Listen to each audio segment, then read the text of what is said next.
Hi everyone, it's Emily. Welcome back to my channel.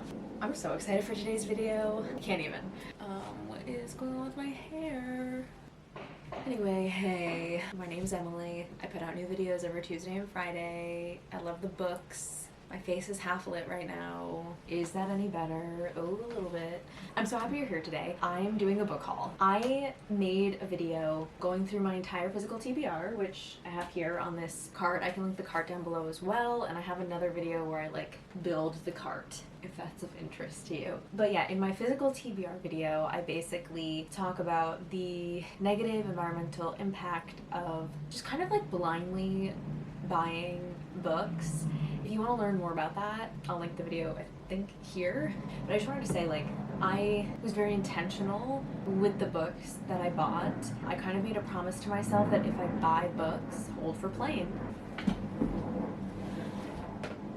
Yeah, I made a promise to myself that if I buy books in the future, there will be books that I've been intending on reading for a long time, that have been on my TBR for a long time, and that I really want to just have and have on my bookshelf. So these are all books that I really have carefully considered. I just find that going kind of blindlessly book shopping at Barnes and Noble and other bookstores, it can kind of just lead to having hundreds of books that you're not going to read and that are just going to kind of get wasted. I just wanted to say that because, you know, we don't like to blindly consume things on this channel. I bought some books. Before I start unpacking those, I wanted to share that I went to visit my mommy and she bought me the 7-Year Slip. Almost every booktuber I follow has read this and has loved it, so I'm very excited. It's also just a cute cover, and it was on my romance books to read this summer and I just never got around to it. And if you've been watching my videos, you know that I've read fantasy this summer and didn't read any beach read, any cute romance, any trendy nonfiction cool girl stuff. I read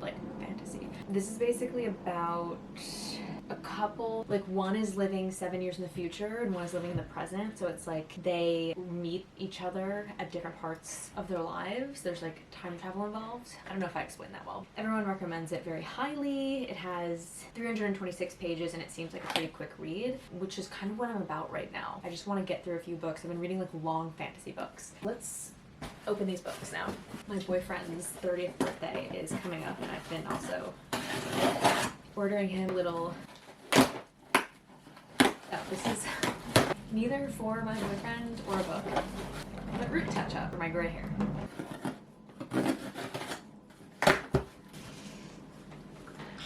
Yeah, I'm just really excited about every single book in here because I've been eyeing them all for a while. I'll do these two first. So I got this kind of duo. It's The Practice Makes Perfect, When in Rome duo. Okay, so When in Rome is the first book in this series. It's by Sarah Adams. They're both by Sarah Adams. So this is When in Rome. Amelia Rose is burned out from years of maintaining her public image as hot princess Ray Rose. Say no more. Inspired by her favorite Audrey Hepburn film, Roman Holiday, she drives off in the middle of the night for a break in Rome, Kentucky, that is.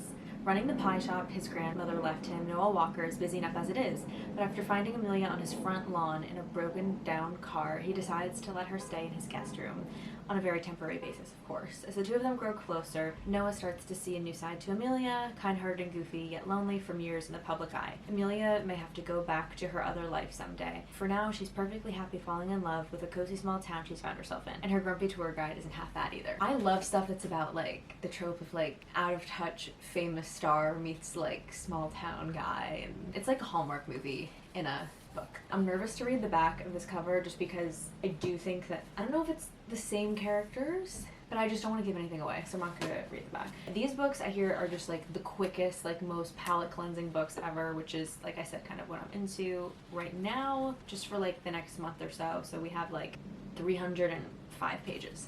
Super quick. Next, I finally got My Dark Vanessa. I have been eyeing this book since I first got back into reading, the beginning of last year.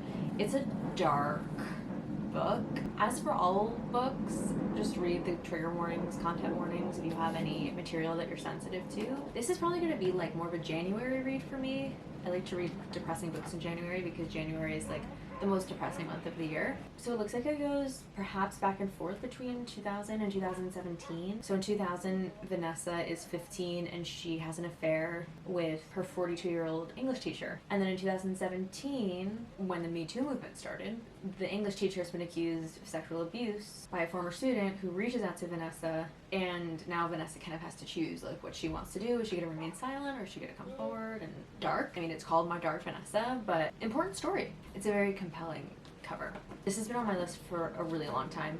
I'm thrilled to have it in my possession. So after I read like some more palate cleansing, just kind of like romances and like other kind of quick fiction, I am gonna get back into fantasy. So I did get Once Upon a Broken Heart, which I hear is an amazing series. I just got the first book so far because if I like it, but it's not like I'm not in love with it, I'll probably read the other books on my Kindle. But I wanted to at least just have this one in the physical copy. So how far would you go for Happily Ever After? Evangeline Fox has always believed in true love and happy endings until she learns that the love of her life will marry another. Desperate to stop the wedding, Evangeline strikes a deal. I just had a panic attack that I wasn't recording this whole time, but I wasn't. She strikes a deal with the charismatic, immortal Prince of Hearts, but she soon discovers that bargaining with the Prince of Hearts is a dangerous game. He has plans for Evangeline, plans that will either end in the greatest happily ever after or the most exquisite tragedy. An explosively rich fairy tale that takes place inside an intricate world that's weaved with fast-paced plot and intriguing twists. That's speed.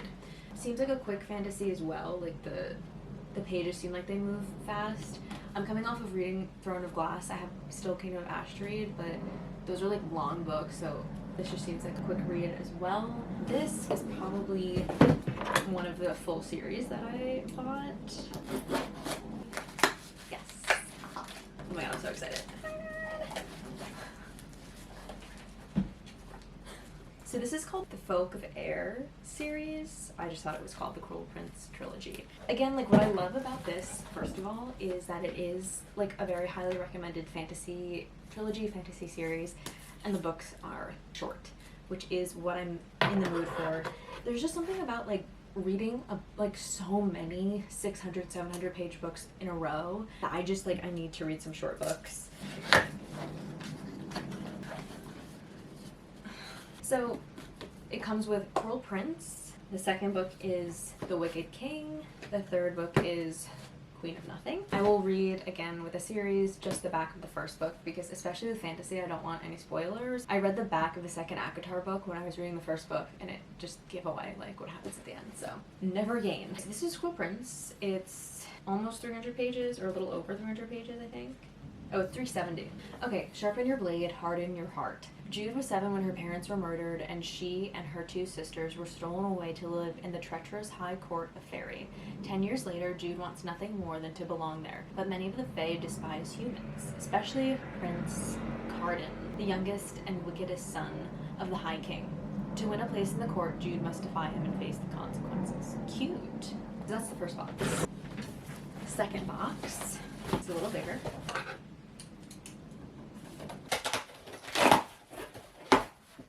So excited. So I did get another series. Everyone is reading this right now. This is Jennifer Lynn Barnes's series called The Naturals. She wrote The Inheritance Games, which I have not read, but I feel like people are just like really raving about this. The Inheritance Games is on my TBR as well, but I just feel like this is what's happening now. I kind of want to get rid of them. I don't know. I don't really want this. I think this is the first one. Oh wait, can I just say these pages are like the shortest pages ever. Like the font is so big and I feel like it's like 1.5 spaced and it's like 308 pages. I feel like I can read this in like one sitting. Okay, so this is the first book called The Naturals. Then we have the second book is Killer Instinct. The third book is All In, and then the fourth book is Bad Blood. A lot of people are saying that the first and the third are their favorites, but I'll let you guys know what I think when I read it. So we have 17-year-old Cassie Hobbs is a natural at reading people. Piecing together the tiniest details, she can tell you who you are and what you want. But it's not a skill that she's ever taken seriously. That isn't until the FBI comes knocking. They've begun a classified program that uses exceptional teenagers to crack infamous cold cases, and they need Cassie. What Cassie doesn't realize is that there's more at risk than a few unsolved homicides, especially when she's sent to live with a group of teens whose gifts are unusual as her own. Soon it becomes clear that no one in the Naturals program is what they seem, and when a new killer strikes, danger looms close. Caught in a lethal game of cat and mouse with a killer, the Naturals are going to have to use all of their gifts just to survive. So cute. Like, I like want this to be a Disney Channel show. It sounds like kind of like Sky High. I feel like I'm like really aging myself. This is like the equivalent of like 2 Throne of Glass books. I'm just excited to kind of breeze through. Speaking of Throne of Glass, so I started my fantasy journey with A Court of Thorns and Roses. If you are looking to get into fantasy and you don't know where to start, that is a great place. It is a series by Sarah J. Maas. The last book is my absolute favorite book of all time. 6-star read for me. Then I read her series Throne of Glass, which has 8 books. I still have to read the last book. It's like 1,000 pages, and I just needed a break. I want to come back to the series refreshed and like not burnt out from the series. So before I read these 2 books, I'm definitely gonna finish Throne of Glass, or Kingdom of Ash rather. I did want to get Crescent City because there is a new Crescent City book coming out, I believe, in January. I want to be caught up by the time it comes out. I got both of the books. They're obviously long. Not reading these right away, but Sarah J. Maas is one of my favorite authors, and I want to own like all of her books. So apparently this is like, the series is different than most fantasy because it kind of takes place in like present day time. There's like cell phones and stuff like that. So this first one is called House of Earth and Blood, and this second one is called House of Sky and Breath. So I'll read the back of the first one. Bound by blood, tempted by desire, unleashed by destiny. Half fae, half human. So we are dealing with fae, but it's like present day fae. Bryce Quinlan loves her life. Every night is a party, and Bryce is going to save her all of the pleasures Lunathian, also known as Crescent City, has to offer. Oh, I wonder what the map looks like. Nice. It's literally just like the city. A brutal murder shakes the very foundations of the city, and Bryce's world comes crashing down. 2 years later, Bryce still haunts the city's most notorious nightclubs. She dead? Seeking only oblivion now, trying to put the past behind her. When the murderer attacks again and an infamous fallen angel, Hunt Athalar, is assigned to watch her every footstep, Bryce knows she can't forget any longer. As Bryce and Hunt fight to unravel the mystery, the threads they tug ripple through the underbelly of the city, across warring continents, and down to the deepest levels of hell. H-E-L, not double hockey sticks, just one hockey stick. Where things that have been sleeping for millennia are beginning to stir. I've read that description before in one of my other videos, and to be honest, like, the description alone is not compelling to me at all, but I just know so many people have read this and like love it, people that love ACOTAR, and so I totally trust that, and I'm excited about it. But it's gonna be like 2-3 months before I pick these up. I think this is, yes. So this book has been getting a lot of traction. Red Rising. The author kind of looks like Josh Peck. It's an older book, like it's from like 2013, 2014. Everyone is just like doing it now. With anything else, like I don't really like hop on trends. Like with fashion, I'm just like, I'm gonna wear what I want to wear, like what feels good. I'm not typically like a trendy person, like tuned into trends, but with books, I like to read what everyone else is reading because it's fun to like talk about the books and to just like be in the know in that way, for me at least. His wife is taken, his people enslaved, driven by a longing for justice and the memory of lost love. Darrow will stop at nothing to bring down his enemies, even if he must become one of them to do so. Oh, it's a trilogy. I didn't know it was a trilogy. I thought it was a one-off. Okay. Well, if I like it, I'll continue it, I guess. Well, I have no idea what it's about, based on that description. Dystopian, reminiscent of Hunger Games and Game of Thrones. Okay, and then the last book I got that has not come yet is Powerless by Lauren Roberts. This is also a very popular fantasy book that's kind of going around. It's a trilogy, and the second book is coming out in May. So it's similar to Crescent City, like I kind of just want to like get caught up so I can read the second one when it comes out. Yeah, everyone is like talking about this. Only the extraordinary belong in the kingdom of Ilia, the exceptional, the elites. The elites have possessed powers for decades, gifted to them by the plague, while those born ordinary are just that, banished from the kingdom and shunned from society. So it seems like we have a select group of people that just kind of were randomly given all this stuff that they didn't work for, and now they're running everything. It rings a bell. No one knows better than Peyton Gray, an ordinary posing as an elite. When she unsuspectingly saves one of Ilia's princes, Kay Azur, She's thrown into the purging trials, a brutal competition to showcase her elite powers. That's gonna be rough for her, I think. If the trials and the opponents don't kill her, the prince she's fighting feelings for will, if he discovers what Peyton really is, completely ordinary. It's kind of giving like Cinderella in a weird way. It sounds great though, and I feel like a lot of fantasy is kind of like inherently political, but I love it when it's just like so in your face like that. Watch me drop all of them. I have to do a whole separate video of how I'm gonna fit them in my cart and like reorganize my whole bookshelf again. How many videos have I made reorganizing my bookshelf? I think only 2, but anyway. Here they are. I'm happy. I'm pretty happy. We can also add